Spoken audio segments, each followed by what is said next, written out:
വെള്ള കളർ വാവ്. ഫാഷൻ നോക്കില്ല, നല്ലതിന് എടുത്തു. എന്റെ കാലിൽ പുതിയ ഫാഷനാ. അപ്പൊ വഴിക്കളവ്.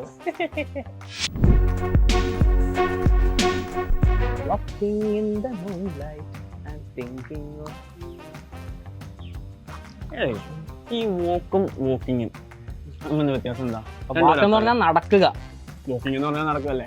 വാക്കിംഗ് എന്ന് പറഞ്ഞാൽ ING വാക്കാണ്, നടന്നുകൊണ്ടിരിക്കുന്നു എന്നാണ് അർത്ഥം. മനസ്സിലായോ? അപ്പോഴേ smoking is injurious to health. പുക വലിച്ചുകൊണ്ടിരിക്കുന്നത് ആരോഗ്യഹാനികരന്ന അല്ല. അവിടെ സ്മോക്കിംഗ് ഒരു ജെറണ്ടാണ്. കറണ്ടല്ല മണ്ട, ജെറണ്ട്. ജെറണ്ട് എന്ന് പറയുന്നത് ING വാക്കുകൾ ചിലപ്പോൾ നാമമായിട്ട് പ്രവർത്തിക്കും. സ്മോക്കിംഗ്, പുകവലി ആരോഗ്യത്തിന് ഹാനികരമാണ്. അതുപോലെ തന്നെ walking is good for health എന്ന് പറഞ്ഞാൽ നടത്തം ആരോഗ്യത്തിന് നല്ലതാണ്. നടത്തമൊക്കെ ഒരു ജെറണ്ടാണ് അവിടെ. ഓക്കെ, അതൊക്കെ നമുക്ക് നടന്നു.